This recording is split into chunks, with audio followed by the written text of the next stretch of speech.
सदर जमहूरिया द्रौपदी मुर्मू का सर्बिया का सैरोजा दौरा। सदर अलेक्जेंडर वुसिक से करेंगी दो तरफा मुलाकात। वजीर आजम और नेशनल असेंबली के सदर से भी करेंगी मुलाकात।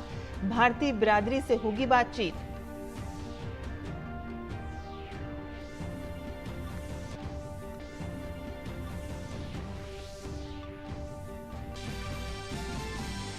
बिम्स्टेक की 26वीं सालगिरह पर वजीर आज़म नरेंद्र मोदी का पैगाम। मुश्तरका कोशिशों के जरिए खित्ते की तरक्की के लिए एक साजगार माहौल बनाने पर दिया जोर। कहा कि भारत के अज़्म की अक्कासी करता है बिम्स्टेक।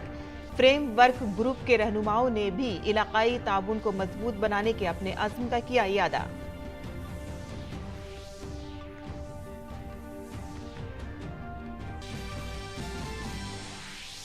खुराक के तहफ़्फ़ुज़ का आलमी दिन आज। लोगों को फूड सेफ्टी से आगाह करने के लिए मुनक़िद किए जाएंगे बहुत सारे प्रोग्राम। वज़ीर सेहत डॉक्टर मनसुख मांडविया रियासतों के लिए जारी करेंगे फूड सेफ्टी इंडेक्स।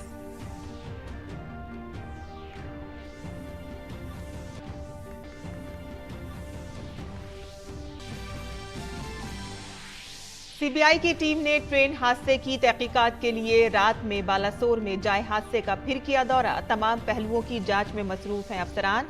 288 तक पहुंची हादसे में मरने वालों की तादाद।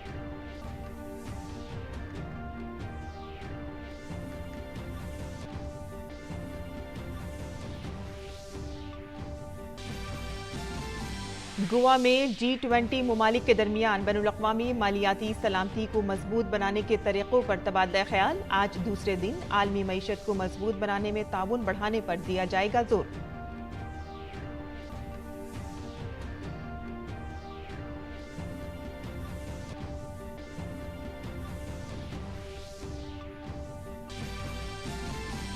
ब्रिज भूषण शरण सिंह के खिलाफ एहतजाज करने वाले पहलवानों को वजीर खेल अनुराग सिंह ठाकुर ने दोबारा बातचीत के लिए किया मदऊ।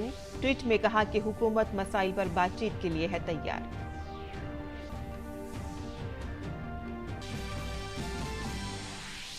और दी ओवल में आज से शुरू होगा टेस्ट का बेस्ट बनने का मुकाबला। मुसलसल दूसरी बार आलमी टेस्ट चैंपियनशिप के फाइनल में पहुंचने वाली टीम इंडिया के सामने होगा ऑस्ट्रेलिया का चैलेंज।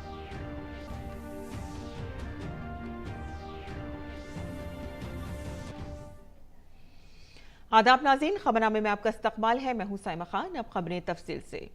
सदर जमहूरिया द्रौपदी मुर्मू आज से सर्बिया के 3 रोज़ा दौरे पर हैं। भारत के किसी भी सदर का ये सर्बिया का पहला दौरा है। सर्बिया के सदर अलेक्जेंडर वुसिक की दावत पर सदर जमहूरिया द्रौपदी मुर्मू 9 जून तक सर्बिया के दौरे पर हैं।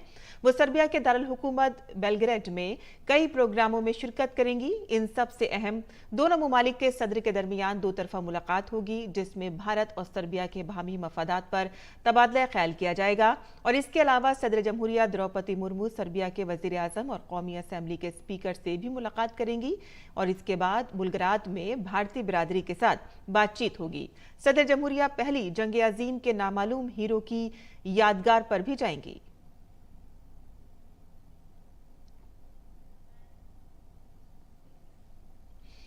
सदर जमहूरिया द्रौपदी मुर्मू के सर्बिया दौरे की क्या तैयारियां हैं और वो किन किन मकामात का दौरा करेंगी, पेश है इसके ताल्लुक से हमारी नुमाइंदे मंजू मीना की ये खुसूसी रिपोर्ट।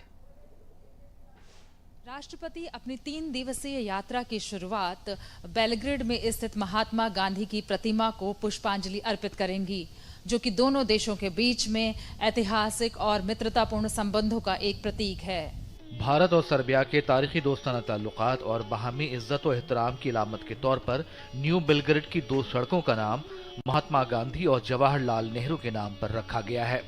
महात्मा गांधी का मुजस्समा न्यू बेलग्रेड में सावा घाट पर उनके नाम पर बनी सड़क पर वाक़ है। भारत के वज़ीर ख़ारजा के दौरे के दौरान 2007 में रस्मी तौर पर इसकी नकाब कुशाई की गई थी। इसके अलावा सदर जमहूरिया द्रौपदी मुर्मू पहली जंग अजीम के गुमनाम बहादुरों की यादगार पर भी जाएंगी। You can see the monument of the unknown hero.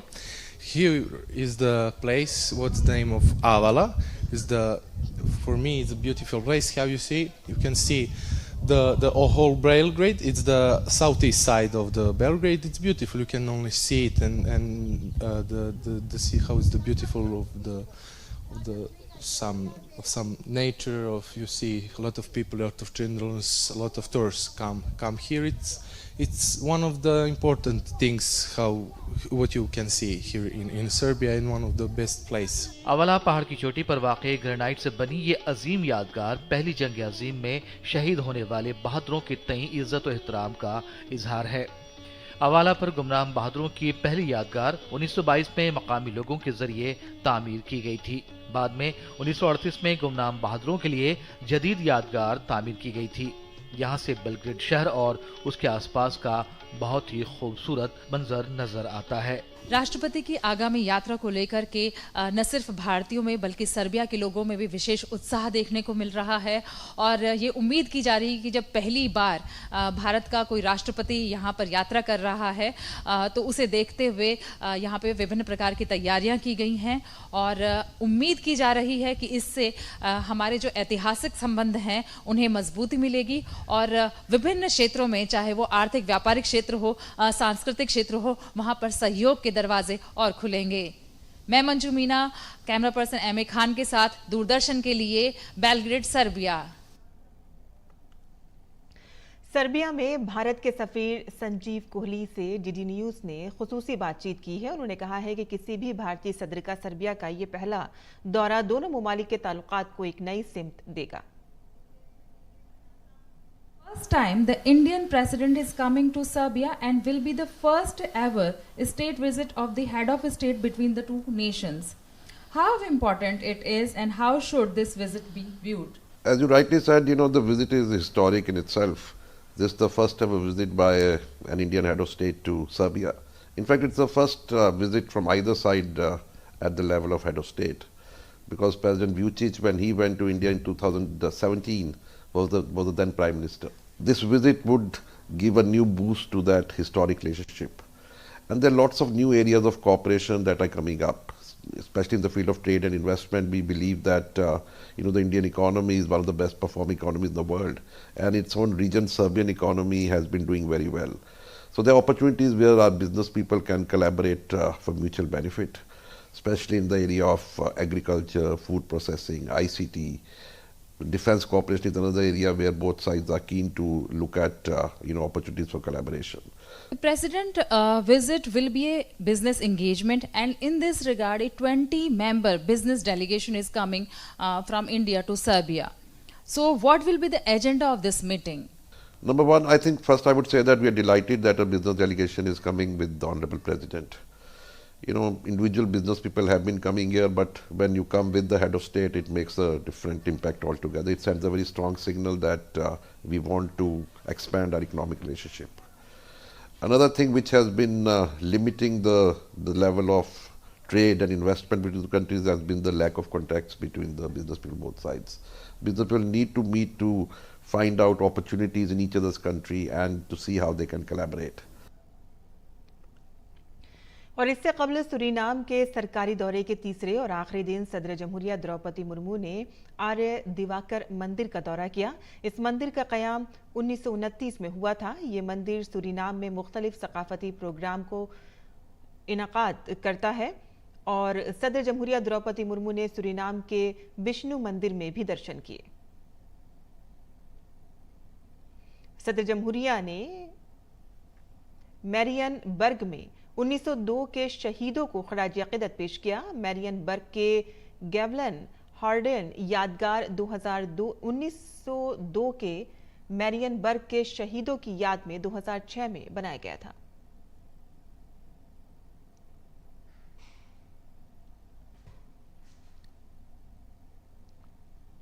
और सदर जमहूरिया द्रौपदी मुर्मू ने सूरीनाम के दौरे के आखिरी दिन भारतीय बिरादरी से खिताब किया। सूरीनाम की राजधानी पारामारीपो में एक तकरीब से खिताब करते हुए सदर जमहूरिया ने कहा कि सूरीनाम में मुकीम भारतीय बिरादरी मुल्क के इक़्तिसादी, समाजी और सियासी तरक्की में अहम किरदार अदा कर रही है।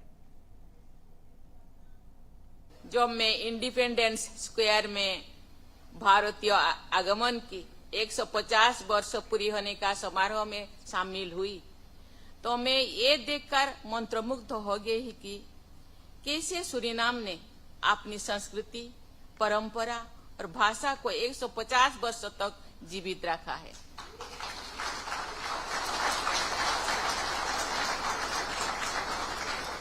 सूरीनाम में भारतीयों के आगमन की 150वीं वर्षगांठ को संयुक्त रूप से मानने के लिए यहाँ होने मेरे लिए और मेरे प्रतिनिधि मंडल के लिए बहुत सम्मान और सौभाग्य की बात है। सूरीनाम में प्रवासी भारतीयों देश के आर्थिक, राजनीतिक और सामाजिक विकास में महत्वपूर्ण भूमिका निभा रहे हैं। उन्होंने लगभग सभी क्षेत्रों में उत्कृष्ट प्रदर्शन किया है। वज़ीर-ए-आज़म नरेंद्र मोदी ने कहा है कि बिम्स्टेक ग्रुप इलाकाई तरक्की के लिए भारत के अज़्म की अक्कासी करता है। वज़ीर-ए-आज़म ने अपने पैगाम में कहा कि बिम्स्टेक फ्रेमवर्क भारत का अज़्म है और इसके तहत बिरादरी और दोस्ती के जज्बे और मुश्तरका कोशिशों के साथ खित्ते की तेज रफ्तार तरक्की के लिए साजगार माहौल पैदा करना है। बिम्स्टेक ग्रुप के रहनुमाओं ने इलाकाई ताउन को मजबूत बनाने के अपने अज़्म का इयादा किया। ग्रुप के रहनुमाओं ने बिम्स्टेक की 26वीं सालगिरह के मौके पर पैगामात जारी किए। उन्होंने कहा कि समंदरी ताउन के मुआहदे और पूरे खित्ते में मोटर गाड़ियों की नक्लो हमल में सहूलत फराहम करने के लिए जारी कोशिशें हमारी इज्तिमाई सलामती, राब्ते और खुशहाली के लिए खलीज बंगाल की अहमियत को वाज़ेह करती हैं। बिम्स्टेक एक इलाकाई तंजीम है जिसे 1997 में कायम किया गया था। ये 7 रुकन ममालिक पर मुश्तमिल है, जिसमें बांग्लादेश, भूटान, भारत, नेपाल, श्रीलंका, म्यांमार और थाईलैंड शामिल हैं और इसका सदर दफ्तर ढाका में है।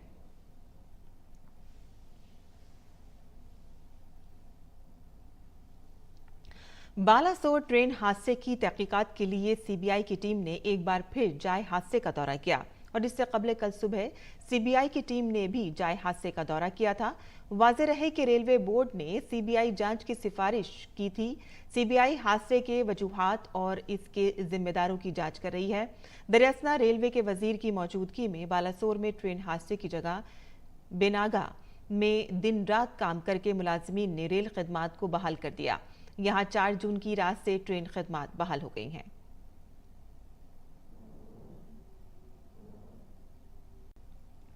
जर्मनी के वजीर दिफा भारत के 4 रोजा दौरे पर हैं। बोरिस पिस्टोरियस आज मुंबई का दौरा करेंगे, जहां उनके वेस्टर्न नेवल कमांड और Mazagon dock shipbuilders limited का दौरा करने का इम्कान है। इससे कबल एक 2 तरफा मीटिंग में भारत और जर्मनी ने 2 तरफा दिफाई ताउन को मजबूत बनाने और दिफाई सनती शराकत को आगे बढ़ाने के तरीके तलाश करने के अपने अज़्म का इयादा किया। मुलाकात में दोनों ममालिक के रहनुमाओं ने इलाकाई मसाइल और मुश्तरका तरजीहात पर भी तबादला ख्याल किया।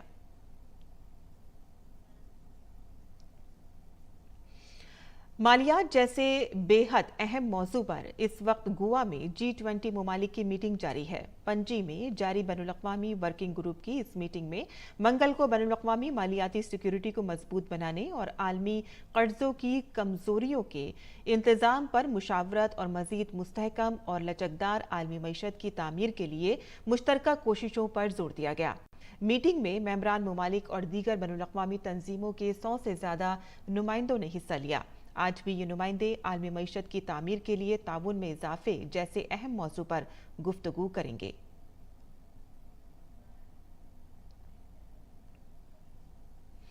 कहा जाता है कि सेहत ही दौलत है और दुनिया भर में हर 10 में से 1 शख्स खुराक की से पैदा होने वाली बीमारियों से मुतासिर होता है।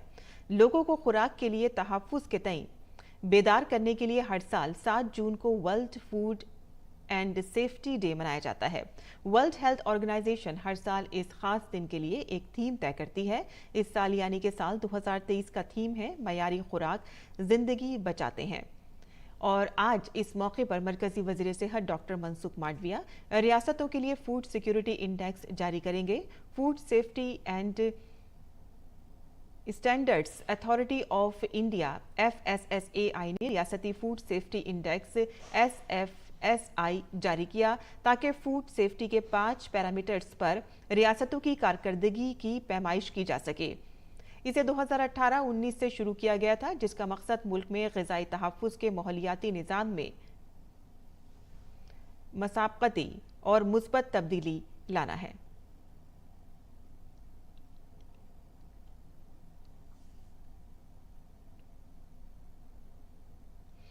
बीजेपी के कौमी तर्जुमान सैयद जफरुल इस्लाम ने कांग्रेस को एक बार फिर से हदफ तनकीद बनाया है। उन्होंने कहा है कि आज व्हाइट हाउस ने भी कहा है कि भारत एक मुतहर्रिक जमहूरियत की मिसाल है, दुनिया भर की तारीफ कर रही है लेकिन राहुल गांधी गैर मुल्की सरजमीन पर अपने ही मुल्क के बारे में गलत बयानात दे रहे हैं। व्हाइट हाउस ने भी इस बारे में तस्दीक की है, बताया है, कहा है, लेकिन दुख की बात यह है और बेशर्मी की हद है कि राहुल गांधी जी जो इस देश के नागरिक हैं, उसके बावजूद पूरे दुनिया में प्रशंसा की जाती है हमारी डेमोक्रेसी के बारे में, डेमोक्रेटिक प्रोसेस के बारे में। उस देश के नागरिक होने के बावजूद अपने ही देश के बारे में गलत बयानी से काम विदेशी धरती पर कर रहे हैं और उस चीज को बहुत करारा जवाब जो है व्हाइट हाउस की तरफ से आ गया। उन्हें अपने गरिमा में झांक के देखना पड़ेगा कि क्या मैं देश को बदनाम करने का ठेका लेकर रखा है। मरकजी वजीर दाखिला और ताउन अमित शाह और खाद के वजीर मनसुख मांडविया मीटिंग में मुल्क भर में 2000 प्राइमरी एग्रीकल्चरल क्रेडिट सोसाइटीज को प्रधानमंत्री भारतीय जन औषधि केंद्र खोलने की इजाजत देने का फैसला किया गया है। इनमें से 1000 जन औषधि केंद्र इस साल अगस्त तक और दीगर 1000 दिसंबर तक खोले जाएंगे। इस अहम फैसले से PACS की आमदनी में इजाफा होगा और रोजगार के मौके पैदा होने के अलावा अवाम बिलखुसूस दही इलाकों में रहने वालों को अद्वियात भी सस्ती कीमतों पर दस्तयाब होंगी। अब तक मुल्क भर में 9400 से ज्यादा प्रधानमंत्री भारतीय जन औषधि केंद्र खोले जा चुके हैं। इनमें से 1800 अक़साम की अद्वियात और 285 दीगर तिब्बी आलात दस्तयाब हैं। ब्रांडेड अद्वियात के मुकाबले जन औषधि केंद्रों पर दवाएं 50% से 90% तक कम कीमत पर दस्तयाब हैं।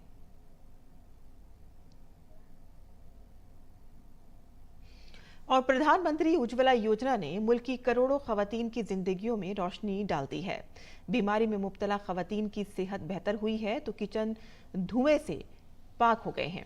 अहमदाबाद की कच्ची आबादी से ताल्लुक रखने वाली दिव्या का कहना है कि अब धुएं की वजह से पढ़ाई में भी कोई रुकावट नहीं आती है।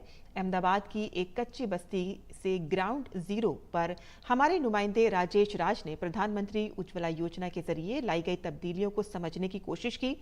आइए देखते हैं ये खुसूसी रिपोर्ट।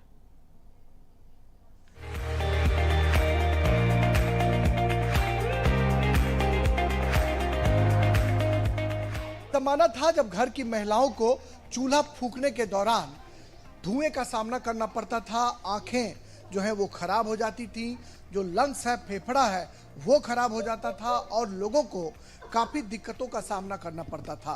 लेकिन प्रधानमंत्री उज्ज्वला योजना ने महिलाओं की तस्वीर और तकदीर दोनों बदल दी और अब जो गरीब लोग हैं, समाज के कमज़ोर वर्ग के जो लोग हैं, अंतिम पायदान पर खड़े लोग हैं, उनके घरों में भी अब उज्ज्वला योजना के तहत गैस सिलेंडर पहुंचने लगे।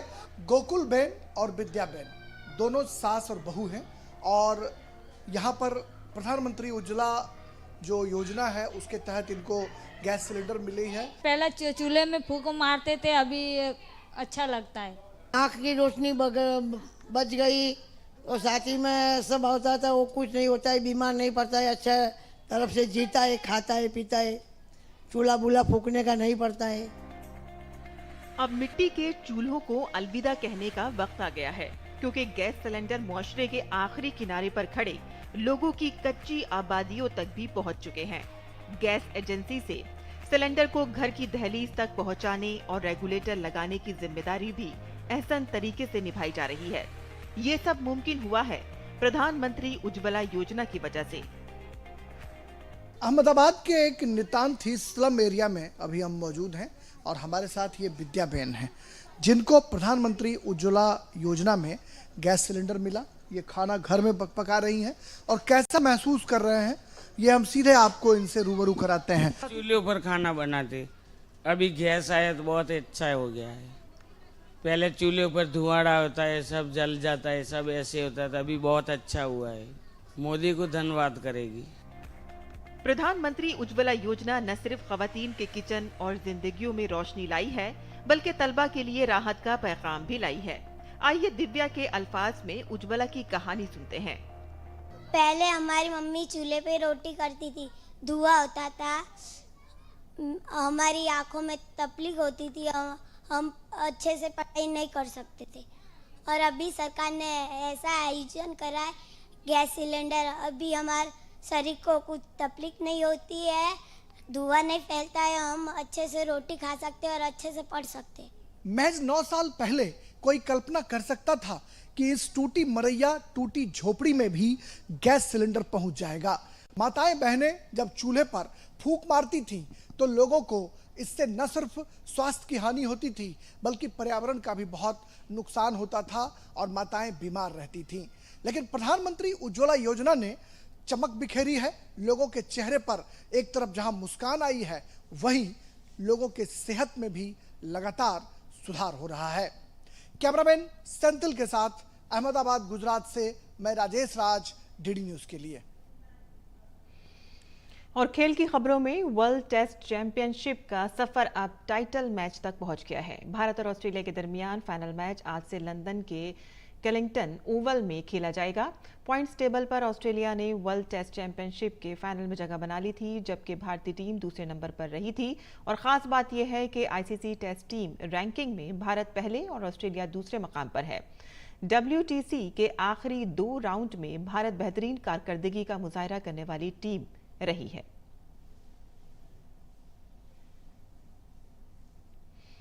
और साबिक आलमी नंबर 1 सर्बिया के नोवाक जोकोविच ने रिकॉर्ड 23वें ग्रैंड स्लैम टाइटल की जानिब मजबूती से कदम बढ़ा दिए हैं।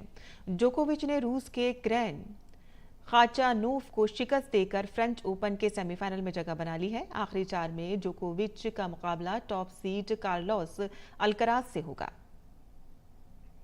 एक और मुकाबले में आलमी नंबर 1 स्पेन के कार्लोस अल्कराज ने आसान जीत के साथ सेमीफाइनल में जगह बना ली है।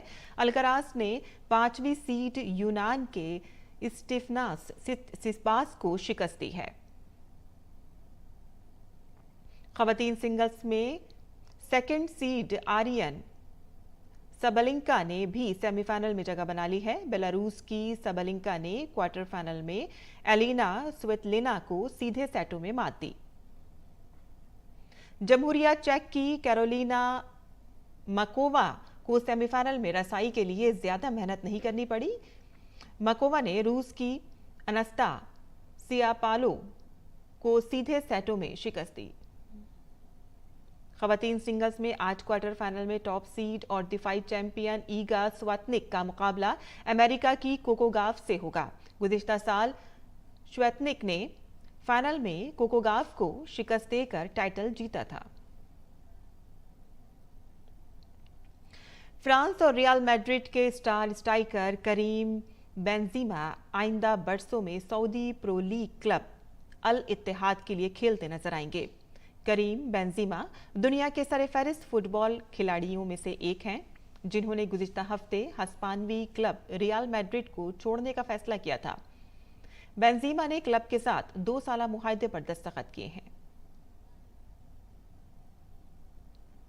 और नाज़रीन, अब पेश दिल्ली से शाये उर्दू अखबारात का मुख्तसर जायजा।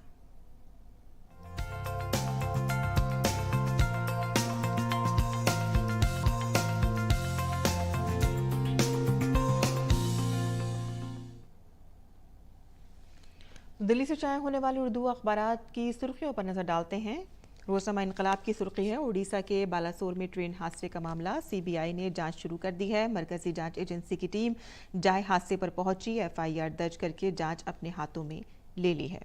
और इंटरलॉकिंग सिस्टम से छेड़छाड़ और तखरीबकारी जैसे खदशात की जांच किए जाने का इम्कान है। आगे बढ़ते हैं। मणिपुर की हालात भी इस वक्त हनूज कशीदा हैं।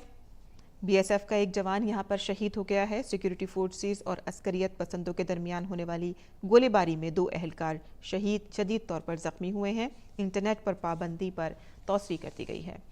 आगे देखते हैं, जहां खवातीन पहलवानों के जिनसी इस्तेसाल का मामला है। दिल्ली पुलिस ब्रिज भूषण की तलाश में लखनऊ और उनके आबाई गांव पहुंची हुई है। इसी अखबार के आलमी सफ़े पर जो खबरें शाये हुई हैं उसमें अफगानिस्तान से खबर है, जहां अफगानिस्तान में डिप्टी गवर्नर और कायम मकाम गवर्नर की खुदकुश हमले में मौत हो गई है। ये सूबा बदख्शां के डिप्टी गवर्नर और कायम मकाम गवर्नर थे, जिनकी मौत खुदकुश हमले में हुई है। अखबार के खेल के सफ़े पे नज़र डालें तो यहाँ पर WTC की खबर है और टीम इंडिया ICC ट्रॉफी उठाने के लिए पुरअज़्म है। हिंदुस्तान को 10 बरसों से आलमी ट्रॉफी का इंतज़ार है और कोहली और स्मिथ पर निगाहें मरकूज हैं। रोज़नामा राष्ट्रीय सहारा की सुर्खियों पर नजर डालते हैं। इसके सफ़े अव्वल की सुर्खी है, उत्तर प्रदेश में हर कुनबे के लिए होगा खास ID नंबर। ऑनलाइन पोर्टल जारी कर दिया गया है। हर कुनबे के कम से कम एक रुकन को रोजगार से जोड़ने की बड़ी स्कीम पर काम कर रही है उत्तर प्रदेश हुकूमत, जहां पर इसका नाम दिया गया है परिवार ID, एक परिवार एक पहचान। और इसके लिए ऑनलाइन पोर्टल जारी कर दिया गया है और इसे सभी कुनबे जो नेशनल फूड सिक्योरिटी स्कीम के अहल नहीं है, यानी कि जिनके पास राशन कार्ड नहीं है, वो कुनबे ID बनवा सकेंगे, जबकि राशन कार्ड होल्डर्स कुनबों का राशन कार्ड ID ही उनके परिवार की ID माना जाएगा। तो ये थी आज के अखबारात की सुर्खियां जो हमने आपके लिए चुनी थी। और अब बुलेटिन में जान लेते हैं मुल्क भर के मौसम का मिजाज।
और इसी के साथ ही हमारा खबरनामा खत्म पजीर होता है। हमारी पूरी टीम को दें इजाजत। आदाब।